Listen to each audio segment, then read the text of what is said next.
그래서 우리가 사는 세상은 하나인데 그 세상은 희한하게 이 둘로 갈라지는 듯한 그런 징후를 보이죠. 하나는 업보적 현상의 세계고 또 하나는 뭐다? 다양한 출생이랄지 또는 결론이 없는 듯한 죽음이랄지 또는 우주의 생성 문제랄지 또는 미시세계의 기묘함의 문제랄지 이런 문제들이 또 한켠에 자리 잡고 있었죠.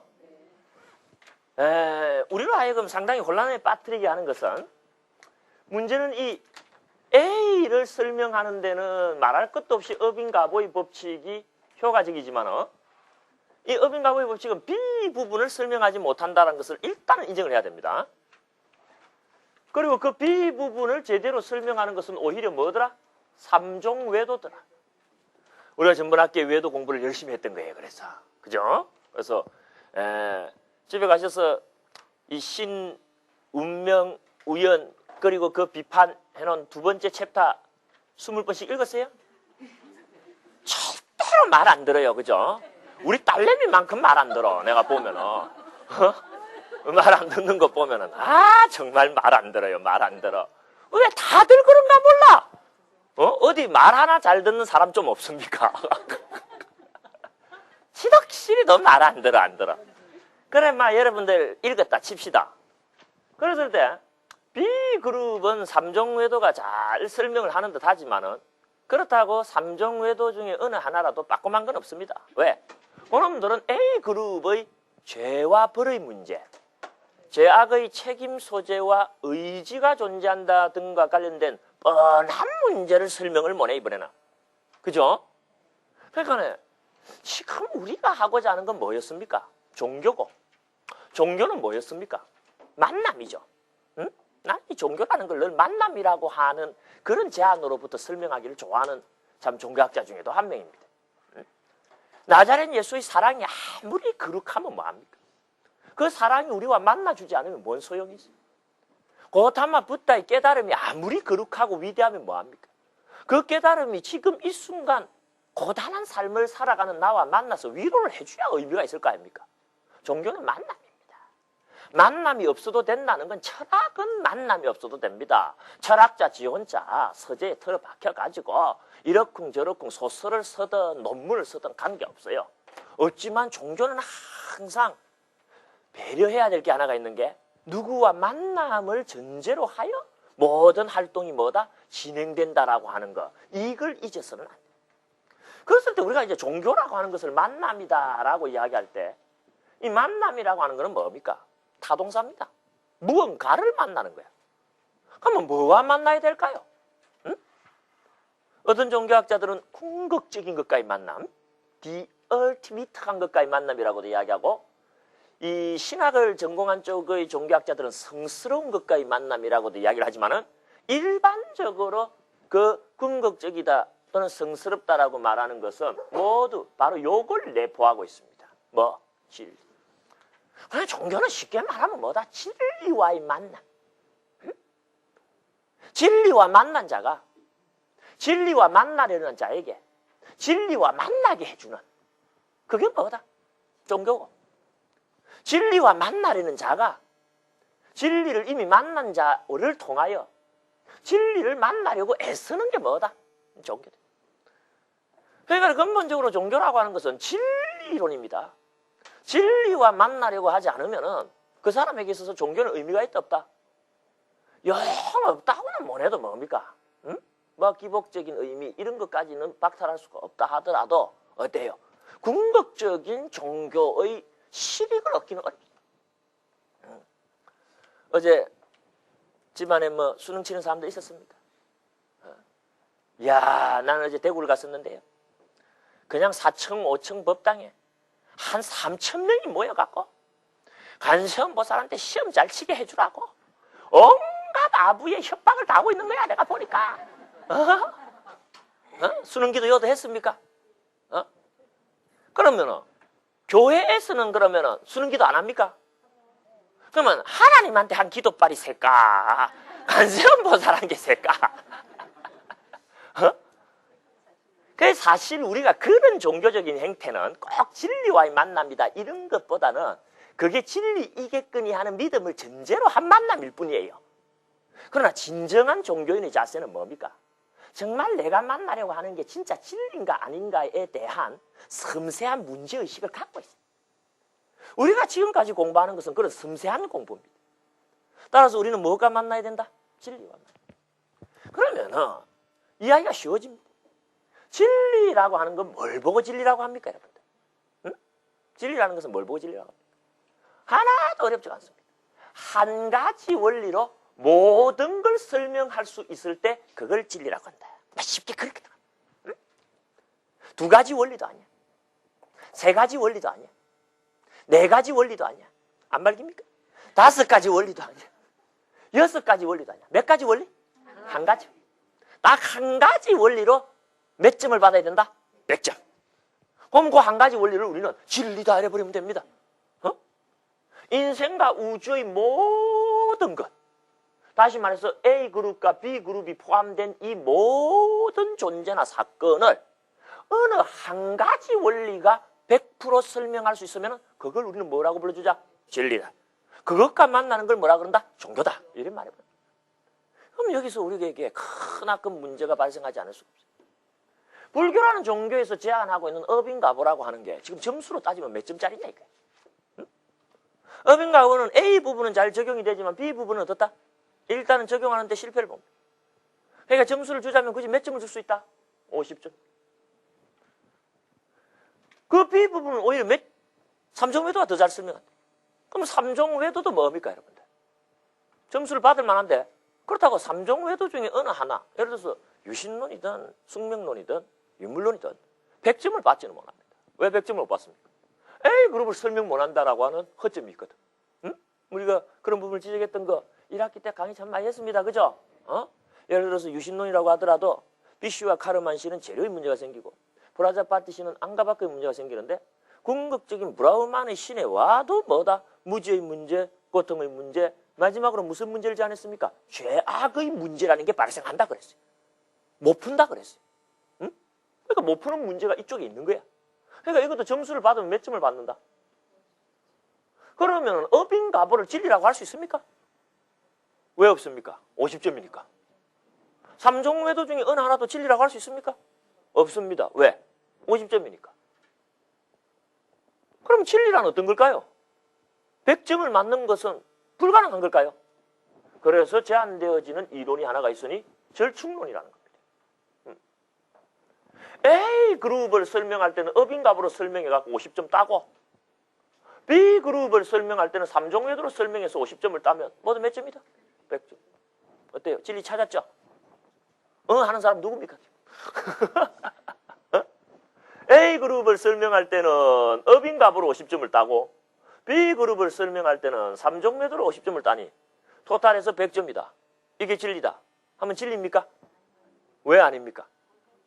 그렇지. 진리의 정의는 한 가지 원리로 100점을 받아야 되지 서로 상반되고 서로 양립할 수 없는 두 가지 원리로 100점을 맞으면 어떻다? 진리라고 못한다. 진리 자체 정의에 어긋난다. 그랬을 때 업인가보의 원리와 삼종외도의 원리가 양립이 가능한 건지 양립이 불가능한 건지를 살펴봐야 되는데 이건 양립이 불가능합니다. 왜? 업인가보는 모든 것의 원인이 내 안에 있다고 주장한 데 비해서 삼종외도는 모든 것의 원인이 내 밖에 있다고 주장을 했기 때문에 어떻습니까? 이 양립이 불가능. 그래서 절충론은 비유로 하자면 시소의 양끝이 같이 올라갔다고 말하는 것과 같다. 이렇게 학자들이 주장을 합니다. 시소라는 걸 여러분들이 보시면 어떻습니까? 이쪽 끝이 올라가면 이쪽 끝은 어때요? 내려가야 돼요. 이제 이쪽 끝이 올라가면 어떻습니까, 여러분들? 이쪽 끝이 어때야 돼요? 내려가야 돼요.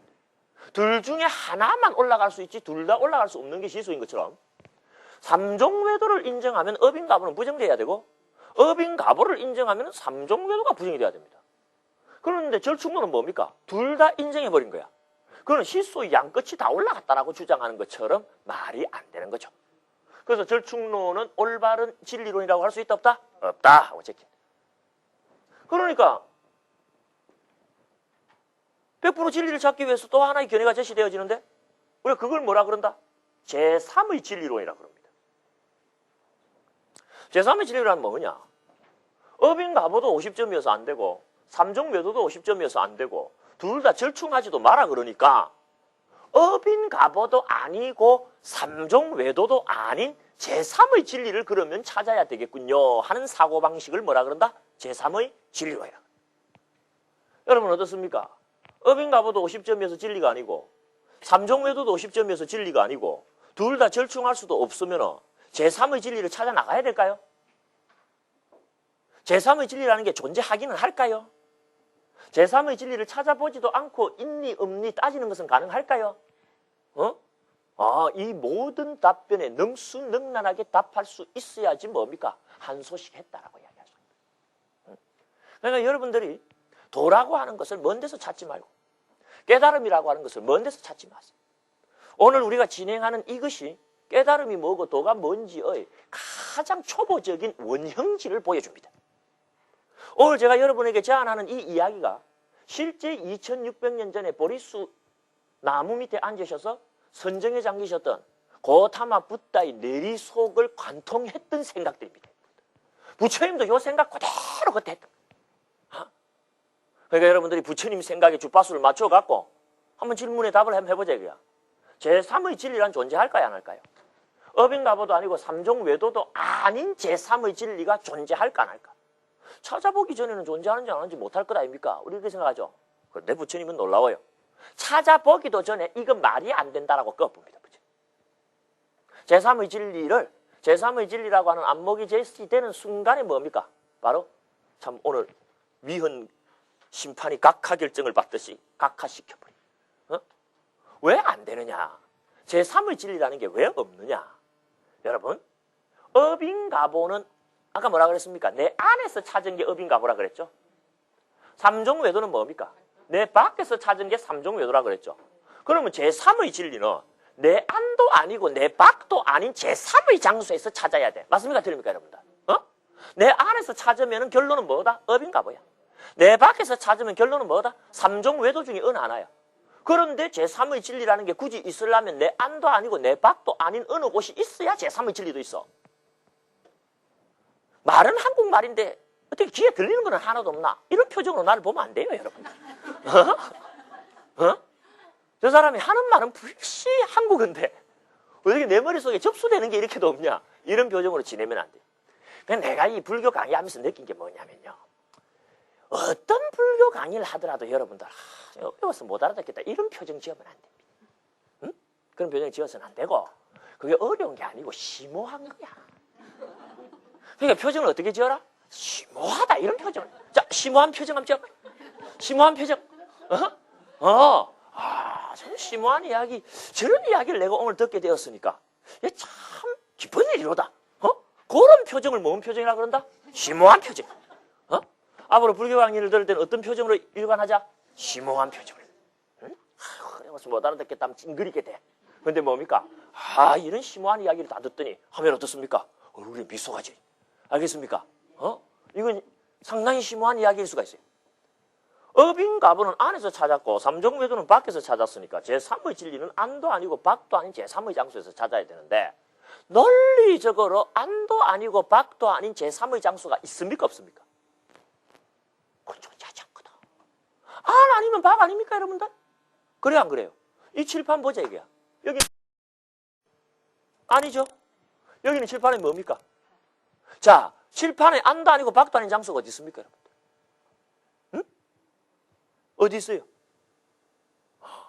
논리적으로 안 아니면 밖이고 밖 아니면 아니.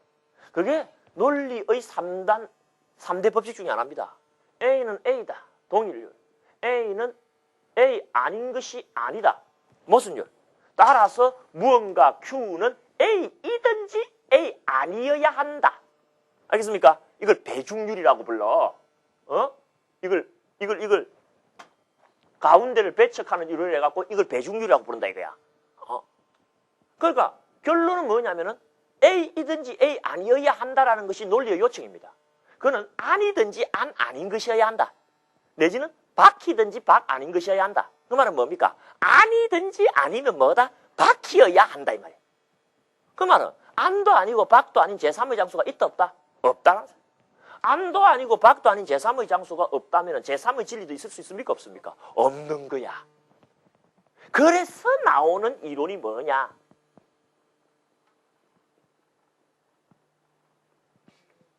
무진리론입니다, 여러분들. 진리 없다. 100점짜리 진리 없다. 왜? 업인갑을 해봤자 50점. 삼종외도를 해봤자 50점. 둘을 절충하지도 말해. 둘 바깥에서 찾으려고도 하지 말해. 그러면 없지 뭐. 오케이. 어때요, 여러분? 진리는 없다. 이 의견에 어떻게 생각해요? 진리가 없으면 종교도 없다. 종교라는 게 성립될 수 없으면 부처님은 뭐 했다? 거짓말했다. 부처님이 거짓말하지 않으신 거라면 종교는 있어야 되고, 종교가 있으려면 진리가 있어야 돼. 그런데 이걸 진리라 하자니 50점, 이걸 택하자니 50점. 절충은 못하고 제3의 장소에 없으니까 제3의 진리도 안 돼. 그럼 없다라고 할 수밖에. 고타마 붓다는 보리수 나무에 앉아서 바로 이 문제에 봉착하십니다. 과연 진리란 없는 것인가? 내가 헛고생하는 것 아닌가? 괜히 없는 진리를 찾아서 이래 헤매었던 것 아닌가? 아마 이 세상을 모두 설명할 수 있는 한 가지 원리로서의 진리는 없을 줄도 모르는 것 아닌가 하는 회의론에 빠지게. 그 순간 부처님 머릿속에는 번쩍이는 한 가지 섬광이 있었으니 무진리론이 잘못됐다는 결정적인 증거를 잡아내버립니다. 무진리론이 잘못됐다는 건 뭡니까? 진리는 있다 없다?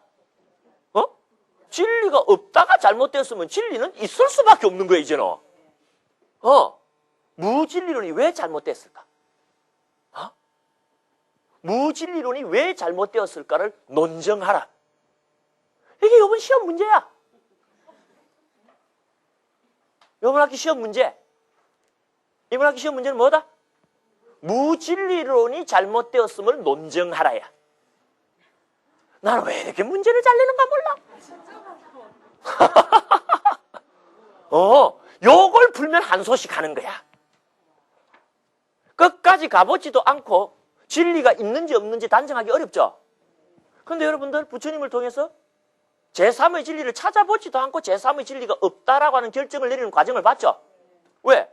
안에서 찾은 게 업이고 밖에서 받은 게 삼종외도인데 제3의 진리가 굳이 있으려면 안도 아니고 밖도 아닌 장소가 있어야 되는데 그런 장소가 없으니 제3의 진리도 없다. 논리가 탁 들어꽂히잖아. 그러다 보니 무진리론이 나왔죠. 무진리론도 그 자체로 치명적인 결함을 하나 가지고 있어. 요게 뭐냐 이게. 진리가 없다라는 이 주장이 가진 치명적인. 우리 전번 학기 문제가 뭐였어요? 산자야의 해이론이 잘못되었음을 논증하라 했죠. 우리 어떻게 산자의 해이론을 극복했어요? 형이상학적 주제에 관한 어떤 주장도 단정적으로 주장할 수 없다라고 하는 산자야의 해이론을 극복하라 그랬죠. 그래 어떻게 극복했습니까? 세상에. 그 문제를 꺼내놓고 그 다음 시간에 와서 내가 설명을 했어요 안 했어요? 설명까지 했죠? 나는 하여튼 여러분들이 고마워. 이거 뭐 새삼 강의 준비를 해올 필요가 없어요.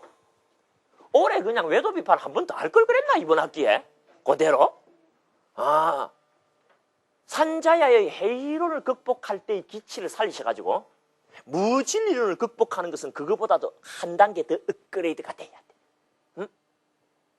우리가 진리가 뭔지는 모르지만 진리가 없지는 않다라고 하는 것만 증명해내도 뭡니까? 상당한 경지입니다. 상당한 경지.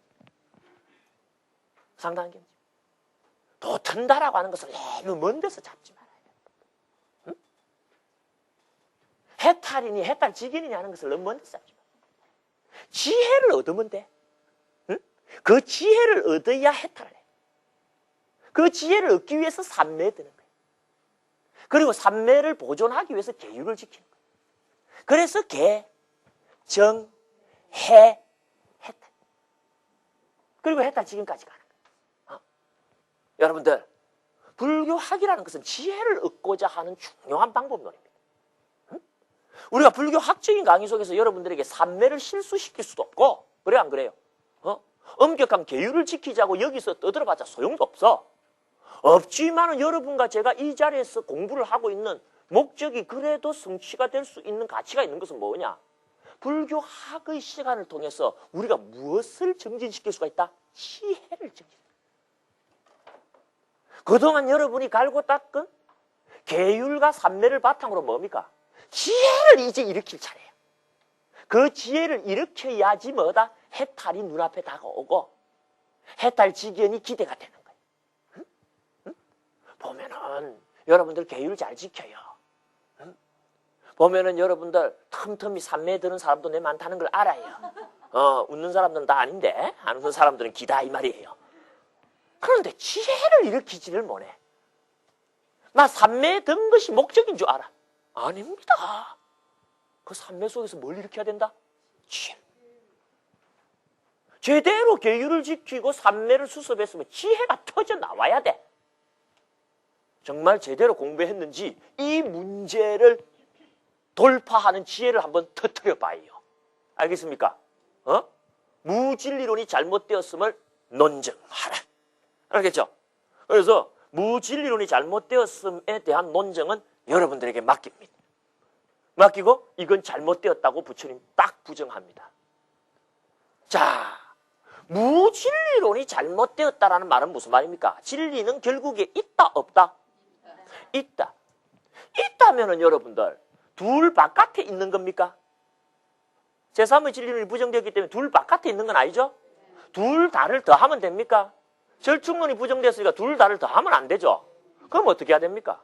없지는 않고 둘 밖에 있는 것도 아니고 둘 다를 더할 수도 없으면 둘 중에 하나를 택하는 수밖에. 어때요 여러분들?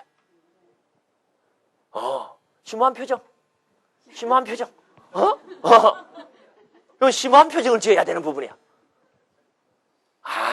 중요합니다 여러분. 둘 중에 하나를 택하는 수밖에. 없으면은 괜찮은데 없지도 않아. 그렇다고 둘밖에 있지도 않아. 그렇다고 둘 다를 더해도 안 돼. 그러면 둘 중에 하나를 택하는 수밖에. 그죠? 요 논리의 흐름을 여러분들 심사숙고해야 됩니다.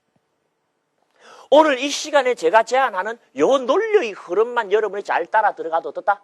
지혜라고 하는 것이 뭔가에 대한 감각지를 얻을 수가 있어. 지혜가 별거 아니야, 지혜가. 그런 철두철미한 빈틈없는 논리의 전개를 지혜라 그러는 거야. 우리 그냥 업 배우고 그냥 윤회 이야기하고 뭐 절에 가면 되게 그런 이야기를 하죠. 그게 그냥 하는 이야기가 아닙니다. 이런 논리적 배경을 탄탄히 가지고 짜야 돼. 비유하면 꼭 이래요, 여러분들. 나는 이 비유를 참 좋아하는데 한 여자가 말이야 결혼을 해야 되는데 가정을 합시다. 남자가 세상에 딱 둘 뿐이야. 그런데 한 남자는 여자가 결혼하는데 한 남자는 돈이 많고 잘생겼다 할까? 한 남자는 잘생겼고 한 남자는 돈이 많아. 이 말은 무슨 말이냐? 한 남자는 가난하고 한 남자는 못생겼다 이 말이에요. 응? 그럼 여러분들 우리가 어떻게 해야 됩니까? 이왕이면 최상의 신랑감은 뭐예요? 오케이. 잘생기고 돈 많은 사람. 잘생기고 돈 많은 사람인데 한 명은 잘생겼는데 돈이 없고 한 명은 돈이 많은데 못생겼어. 그렇다고 둘 다 데리고 살 수는 없잖아. 그래요 안 그래요 여러분들? 그래서 A한테는 얼굴만 보고 B한테는 돈만 보고 이래 살 수 있습니까 없습니까? 안 되죠. 일부일체제니까. 그렇다고 돈도 있고 잘생기기도 한 제3의 남자를 찾아 나갈 수도 없어. 왜? 둘뿐이니까. 그래요 안 그래요? 그러면은 결혼을 안 해버릴까 차라리? 그것보다는 어떻습니까? 그래도 하는 게 나을 줄 몰라. 그러면 결혼을 안 할 수도 없고 두 남자 바깥에는 남자가 없고 둘 다 데리고 살 수도 없으면 뭐밖에 없습니까? 둘 중 하나를 택하는 수밖에. 어떻게 비유도 이렇게 못 떨어지고 심오한 게 아니고 그냥 속속 들어온다 이거. 그죠? 지금 우리가 진리 앞에 선 신부야. 삼종외도라는 신랑감과 어빙가보라는 신랑감이 앞에 있는데 이왕이면은 100점을 맞으면 좋겠는데 저것들이 반푼들이야. 50점 50점이거든. 그렇다고 둘 다 차지하려니까 그거는 안 돼. 시소의 양 끝이 못 올라가는 것처럼. 둘 바깥에서 어디 찾아보려니까 둘 바깥에는 공간이 없어. 못 찾아. 그래서 에이 진리 찾는 걸 포기해버릴까 하니까 뭡니까? 그건 더 치명적인 문제가 있어. 무슨 문제? 여러분 시험 문제지 그게. 그러니까 어떻게 해야 돼?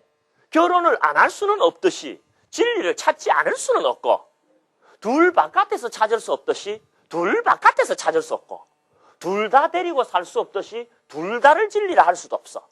그러면 둘 중에 하나를 택하는 수밖에 없듯이 둘 중에 하나를 택하는 수밖에 없다. 어느 거 택할래? 왜? 우리는 불교 신자니까. 왜 A를 택해? 이유가 없는 선택은 죄악이야. 여러분 우리 불교는 그래. 네가 어떤 행동을 하기 전에 그 행동에 대한 명분을 갖고 있는 걸 확인해. 무턱대고 하지 말아요. 왜 어빙가보를 택합니까? 예를 들어서 어빙가보가 50.0000001점이고 삼종매도가 49.99999점이라 하더라도 어떻습니까? 어빙가보 쪽으로 약간 기우니까 어빙가보를 택한다라는 게 설득력을 그래도 가져. 근데 지금은 우리가 가정하기에 점수를 몇 점으로 줬다? 정확하게 50점을 줬다. 근데 뭐하러 이걸 택해? 그런 식으로 우리가 불자기 때문에 어빙가보를 택했다 그러면은 기독교인들은 우리는 교인이니까 유신론을 택한다 해버리면은 접점이 있습니까? 해결책이 있습니까? 영원히 평행선이죠. 왜 우리는 어빙가보를 택해야 될까? 자, 여기까지가 우리 교재에 조금 축약된 대로 나타나니까 같이 보도록 하십시오. 여러분들은 절대 책 안 읽고 온다는 걸 알기 때문에 내가 이런 문제를 얼마든지 낼 수 있다라고 자신감 가지고 왔어요. 책에 답이 다 있어. 307페이지 밑에서 두 번째 단락이죠? 자, 결국 우리는 어빙가보스를 택하면 사회적 부조리 또는 우주론적인 문제 등에 걸리게 되고, 즉 B그룹에 걸리게 되고, 삼종외도설에 돌아가면 업보적 현상에 걸리게 된다. 즉 A그룹을 설명 못하는 문제에 걸리게 된다. 그 말이죠. 여기서 우리는 두 입장의 무엇을 생각할 수가 있다?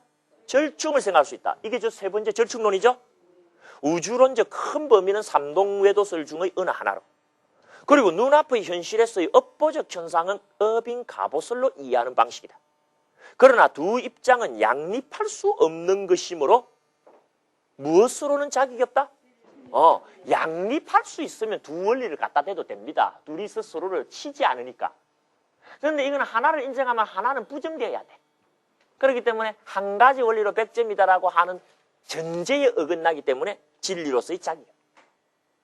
그럴 경우 우리는 여기서 하나를 택할 수밖에 없다 하고 넘어가죠. 실은 이 사이에 뭡니까? 제3의 진리론, 그리고 무진리론에 대한 사유가 축약되어 있는 겁니다. 아시겠습니까 여러분들? 여러분 교재 307페이지 밑에서 두 번째 단락과 세 번째 단락 사이에 제3의 진리론과 무진리론이 축약되었음. 이렇게 여러분들 적어 놓으시면 좋습니다. 아시겠죠? 그럴 경우 우리는 하나를 택할 수밖에 없다. 그게 뭐였습니까 여러분들? 진리가 없는 건 아니니까 있는 거고, 있다 해도 둘 바깥에는 없고, 그렇다고 둘 다를 더한 것도 아니니 뭐다? 둘 중에 하나를 택하는 수밖에. 여러분 지금까지의 사유는요 어느 종교고 부정하지 못하는 사유입니다. 어떤 문화사상이나 종교사상을 가진 사람도 지금 부처님이 진행한 이 사유 방식의 객관성과 엄정성과 진정성에 흠결을 내지는 못합니다. 딱 똑같이 점수 줬잖아요. 그래요 안 그래요? 50점이니까 진리가 아니다 해서 절충론 내놨고, 절충론도 안 된 데서 제3의 진리론 내놨고, 제3의 진리론도 안 된 데서 무진리론까지 밀려 들어갔잖아요. 그러나 무진리론도 틀렸다라는 것을 깨달으시면서 반전이 시작된 겁니다. 부처님. 그럼 진리 있다 이거야. 있다면 어떻다? 제3의 진리 안 되고, 있는데 어떻다? 절충도 안 되고, 그러면 어떻다? 둘 중에 하나를 택할 수밖에. 여러분, 그때까지는 불교가 없었어. 그래, 안 그래요? 부처님이 깨달음을 얻기 전까지는 불교 있었습니까? 없었습니까? 그 깨달음을 설하기 전까지는 불교 있었습니까? 없었습니까? 없었어요.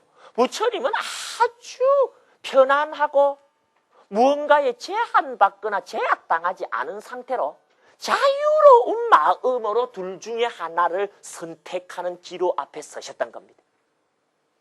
이미 불교가 있어갖고 부처님이 불교 신자였다면 뭡니까? 그래도 이거 택해야 되지 않나 하지만 그때는 불교가 없었으니까 어느 것이든 더 나은 걸 택하기만 하면 되었어. 그랬을 때 이쪽이 더 낫다라고 부처님께서 어떻게 판단하게 되었느냐 하는 근거가 나와가 있습니다.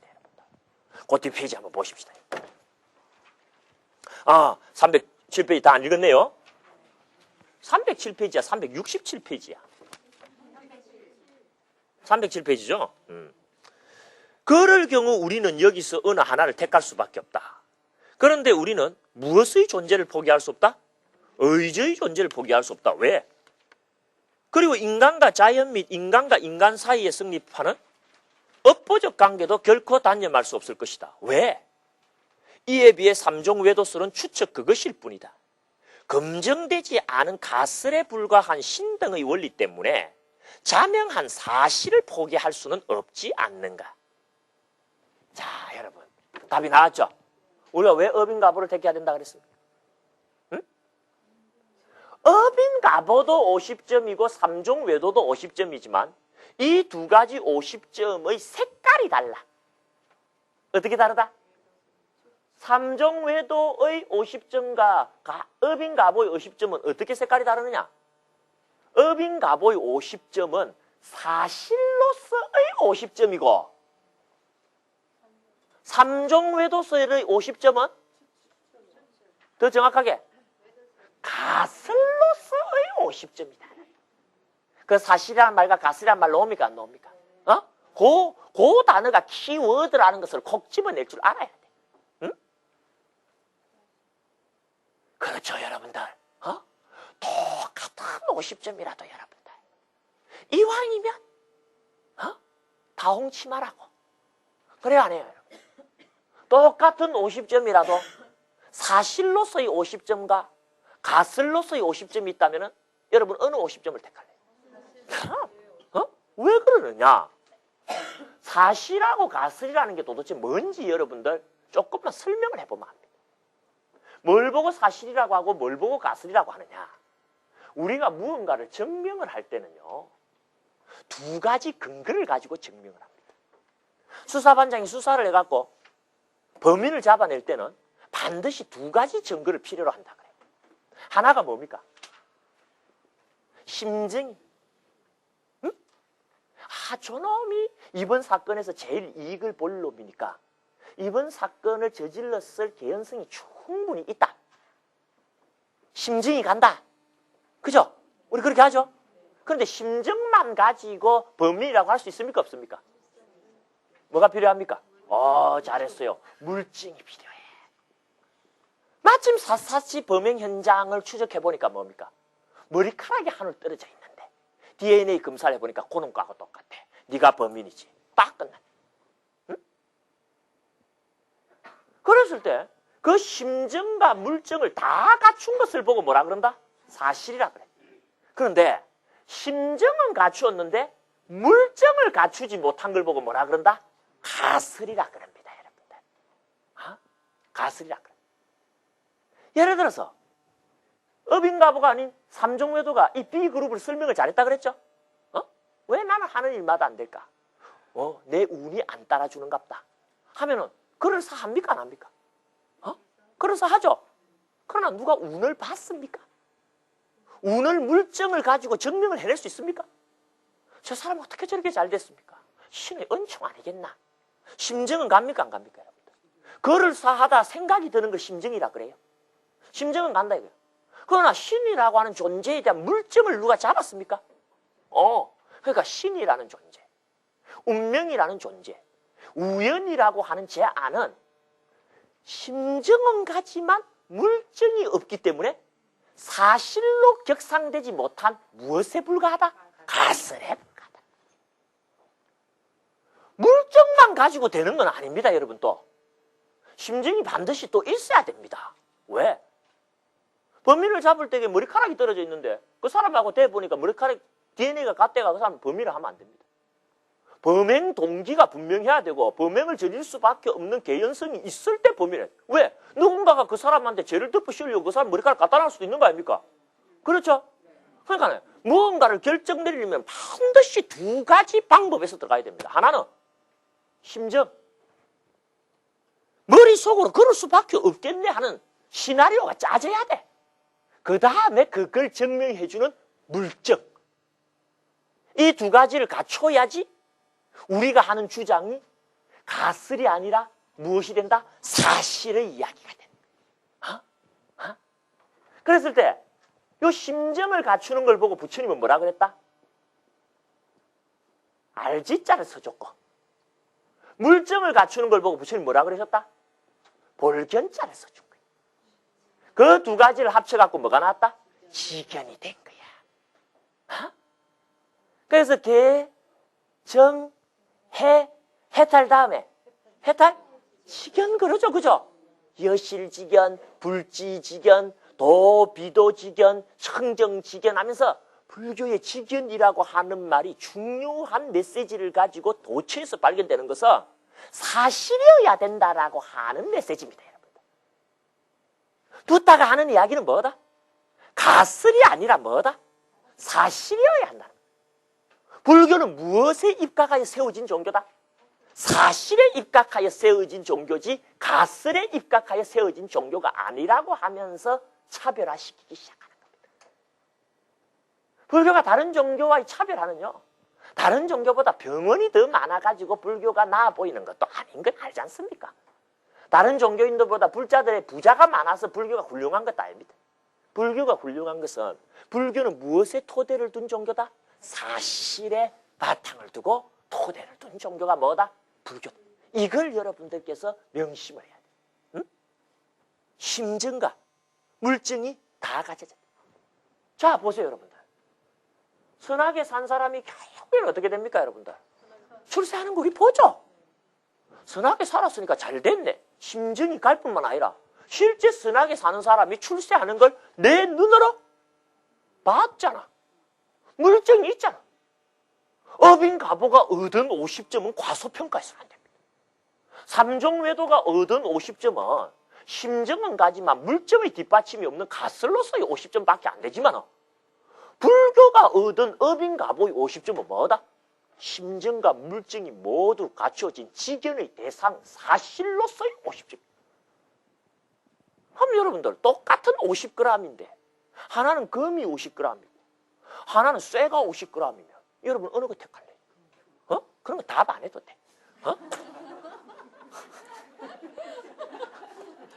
그건 내가 답을 듣고자 질문한 게 아니에요. 당연한 것 아니냐 이게요. 그죠? 마찬가지입니다, 여러분들. 똑같이 50점인데 하나는 사실이고 하나는 가설이면 누가 가설을 택해? 사실을 택하지. 그래서 부처님은 이걸 택하십니다. 그게 고이야. 자, 여기서부터 이제 우리는 마무리 지을 수 있는 이야기들을 뽑아낼 수가 있어요. 무슨 이야기를 뽑아낼 수가 있느냐? 업인가보를 택했다 이거야. 그런데 무엇으로 택한 겁니까? 업인가보를. 사실이기 때문에 업인가보를 무엇으로 택한 겁니까? 옳지, 진리로 택했다는 거야. 우리가 어차피 업인가보를 진리로 택했다면 이 업인가보를 갖고 어떻습니까? 죽자 사자 B그룹을 설명해내지 않으면 안 돼, 이제. 마치 잘생긴 얼굴 갖고 뭡니까, 여러분들? 얼굴을 이용해갖고 돈을 벌든 말든 하여튼 이거 가지고 어떻게든 한평생을 살아내야지. 돈 생각나면 여기 쫄딱쫄딱 쫓아다니면 됩니까, 안 됩니까, 여러분들? 이 아이는 뭘 의미하느냐? 둘 중에 하나를 택하면은 태행이 불가능하다라는 겁니다, 여러분들. 이게 선택의 운명입니다. 우리가 뭘 선택해 놔놓으면요, 선택으로 끝납니다. 다시는 선택 못 합니다. 무슨 말인지 알겠죠? 이 남자 택해 놔놓고 어떡합니까? 에이, 다시 한번 해볼란다. 이런 건 없어. 그것처럼 둘 중에 하나, 다시 말해서 사실로서 업인각오를 택했으면 어떻게 된다?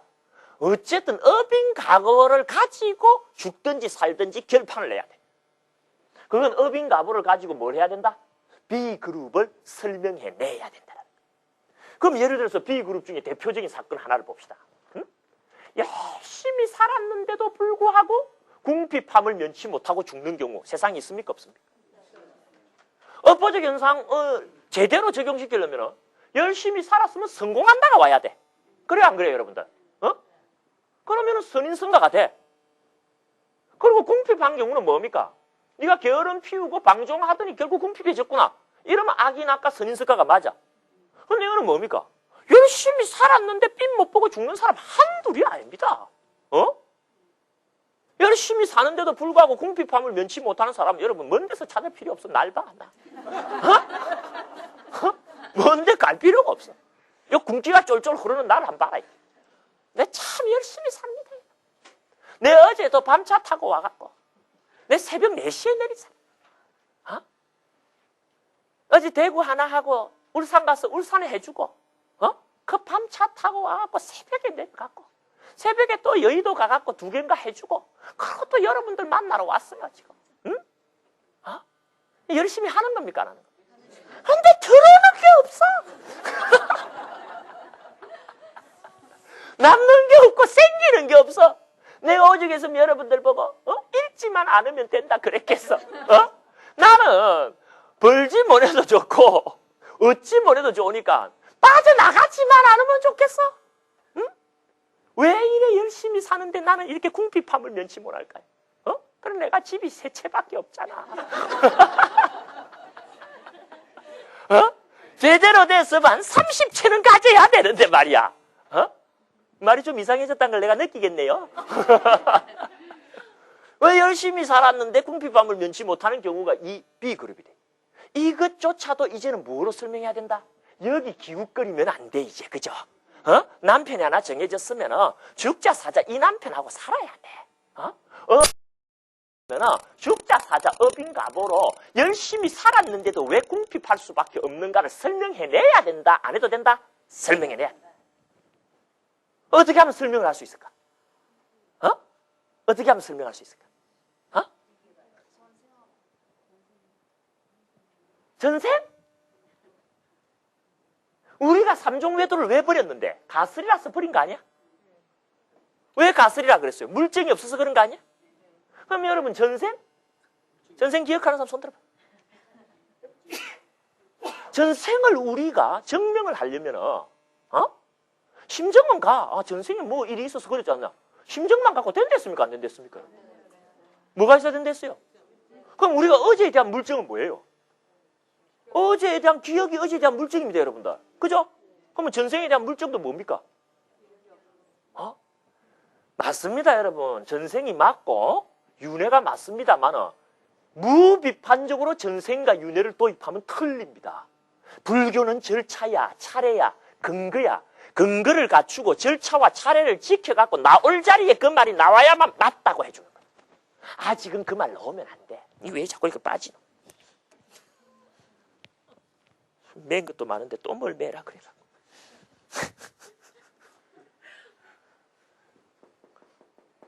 전생이 틀린 거 아닙니다. 그러나 지금 너무 틀려. 윤회가 틀린 게 아닙니다. 지금 너무 틀려. 그게 나오지 않으면 안 되는 근거를 가지고 내놔줘야 돼. 여러분 윤회라는 걸 도입하면요. 방금 이야기했죠. 기억의 문제. 기억이 바로 물증인데. 내가 이야기하면 어떤 사람은 왜 전생 기억했다고 안 합니까? 그런 사람도 있는데요. 그래. 그럼 나는 꼭 물어봅니다. 여러분들. 여기 계신 분 중에 스스로가 자기 전생을 기억하는 사람 손 들어봐. 내가 오늘 여러분들에게 다 물어봅니다. 아무도 손 안 들죠? 하나 더 물어볼까요? 높은 데서 떨어지는 꿈 안 꿔본 사람 손 들어봐요. 내가 오늘 청기 뉴스를 하나 할 테니까 잘 들어봐. 전생을 기억하는 사람을 손 들어봐라 해도 아무도 안 드는데 높은 데서 떨어지는 꿈 안 꿔본 사람 손 들어봐라 해도 아무도 안 들어. 전생을 기억하는 사람은 한 명도 없는데 높은 데서 떨어지는 꿈을 안 꿔본 사람도 한 명도 없다는 거예요. 이게 무슨 상관관계가 있을 것 같아요? 있어. 있어. 여러분은 저를 조금 가소평가한다는 걸 내가 알고 있는데 내가 참 많은 사람을 만납니다. 응? 줄 잡아 1년에 한 5천 명 정도는 새로운 사람을 만나요. 그럼 내가 그간에 한 학기에 그러니까 1년 잡으면 10,000명 정도 되네. 제가 90년부터 강의를 해왔으니까 처음에는 그래 많이 못 만났다 하더라도 의미 있는 시간대로 잡으면 지금까지 한 10만 명은 제 강의를 들었을 거예요. 나는 전국구로 나가면은 국회의원 1호입니다.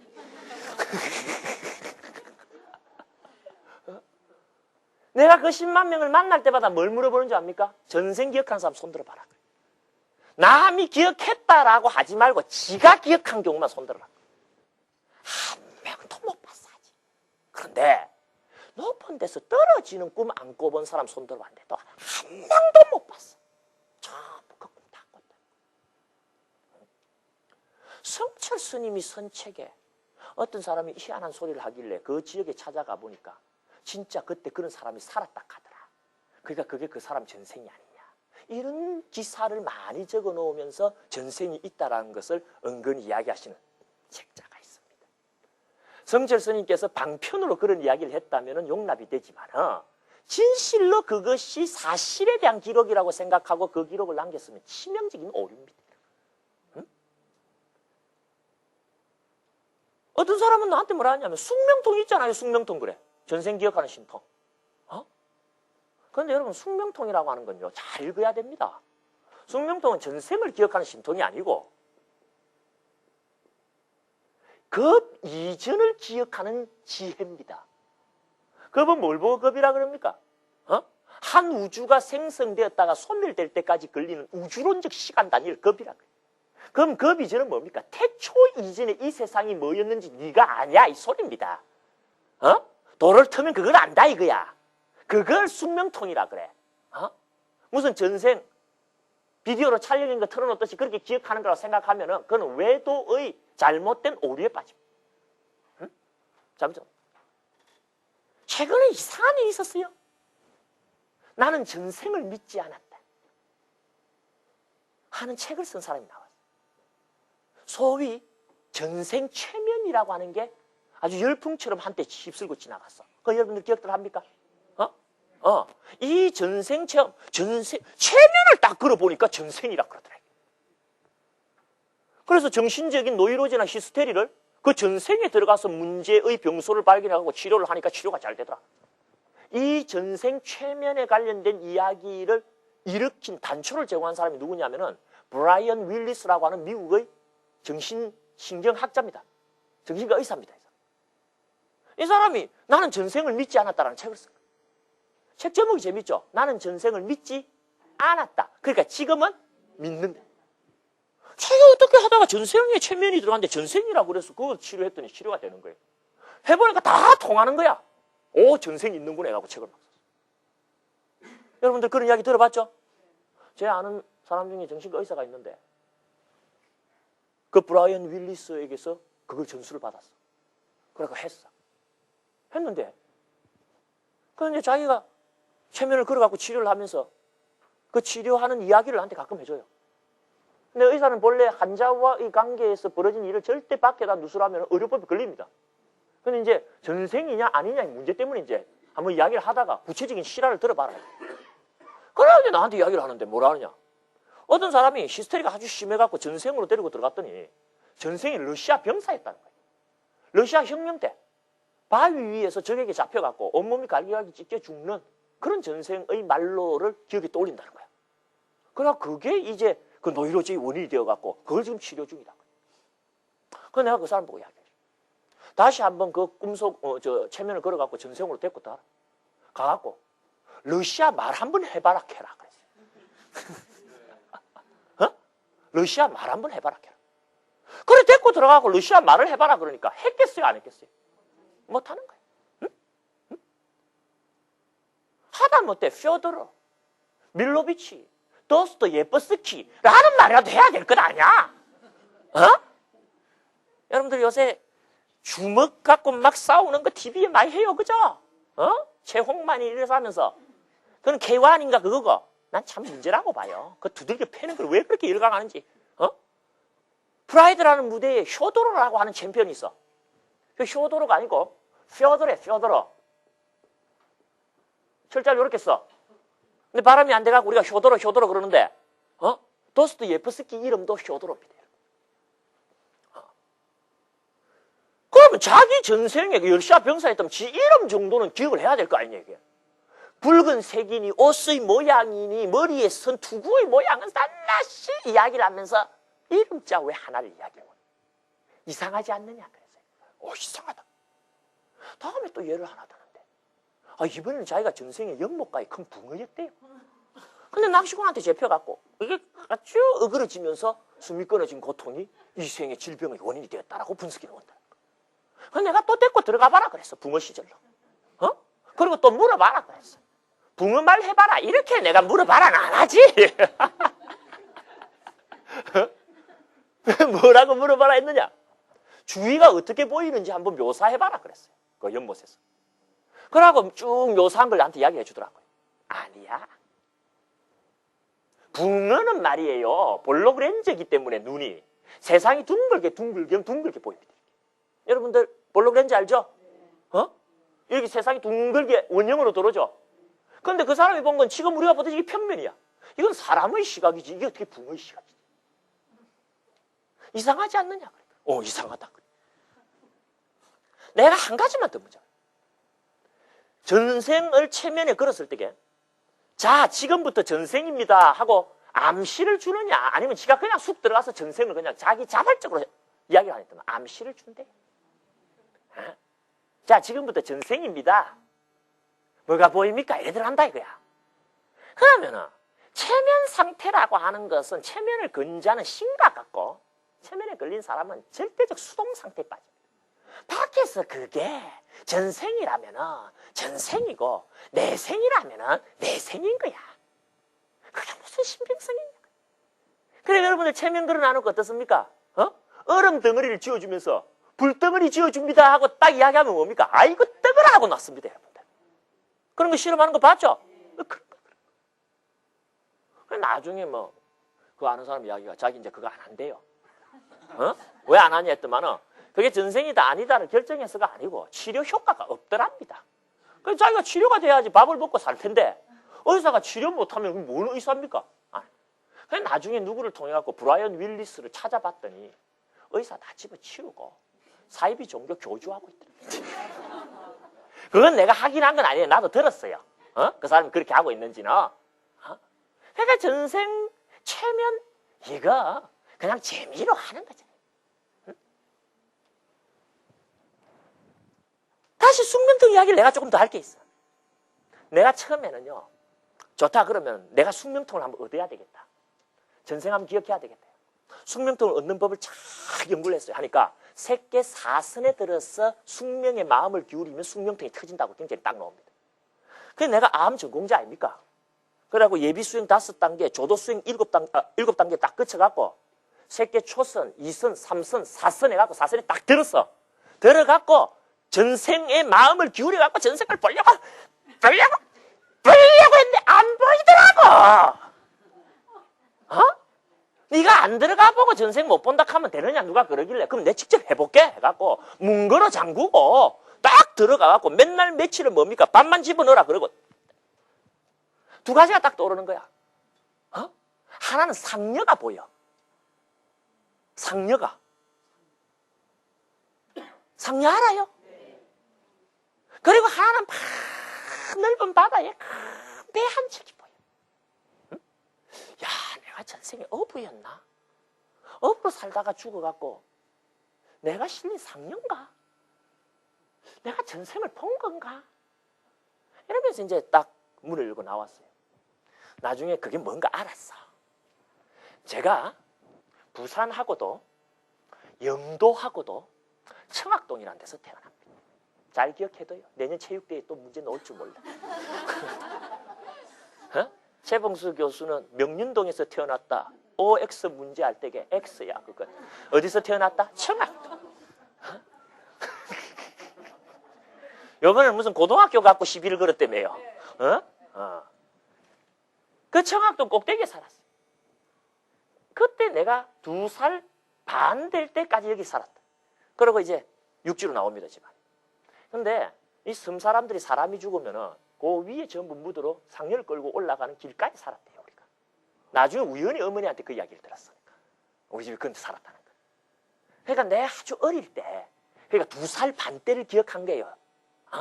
앞만 못 잡아도.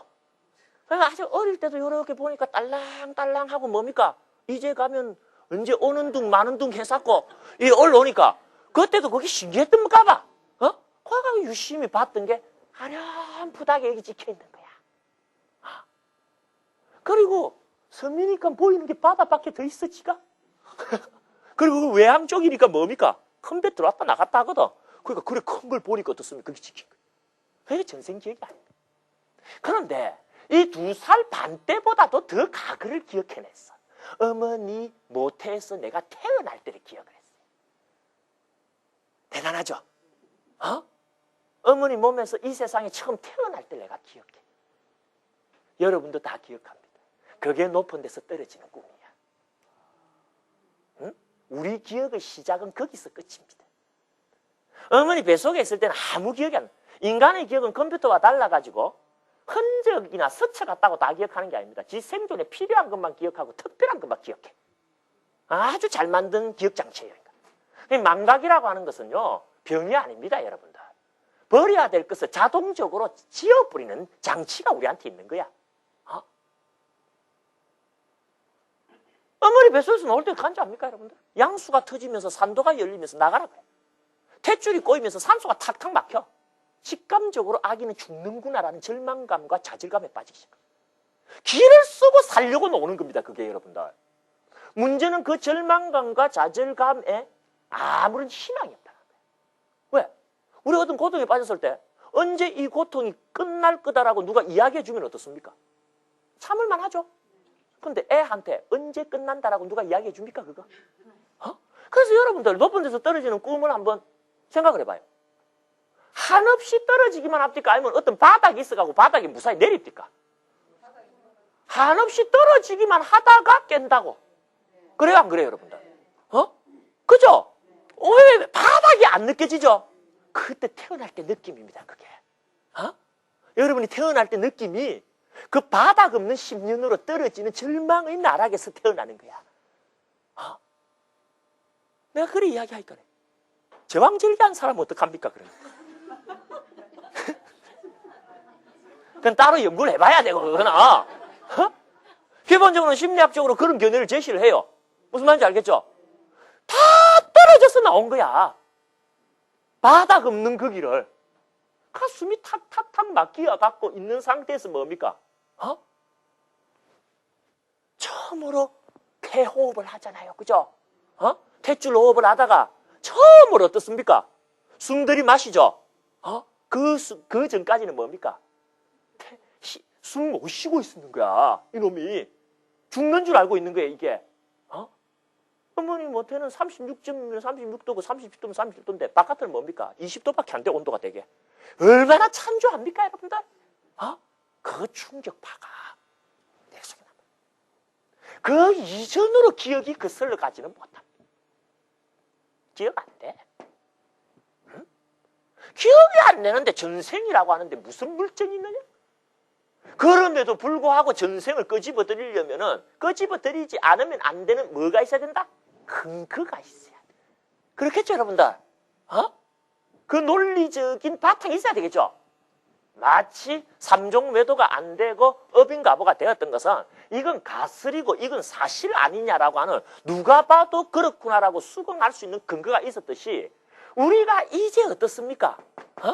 업인가보로 이쪽 B그룹을 설명할 때에 전생인이 유nen이 하는 걸 도입하지 않으면 안 되는 이유가 하나가 있어. 그 이유가 뭐냐를 알아내야 돼. 아시죠? 뭘 알아요? 옳지. 요새는 도도를 거의 다 텄어. 오늘 이야기는 여기서 끝났고 이제 마지막 시간에 여러분들 우리가 전생을 받아들이지 않으면 안 되는 그 결정적인 틈새가 뭔가를 공개합니다. 알겠습니까? 그래서 일이 넘어가는 거야. 그러면 B그룹이 설명이 다 되어버려? 마지막 시간 기대하셔도 좋습니다. 개봉 박두. 오늘 이야기는 여기서 모두 마치겠습니다. 수고들 하셨습니다.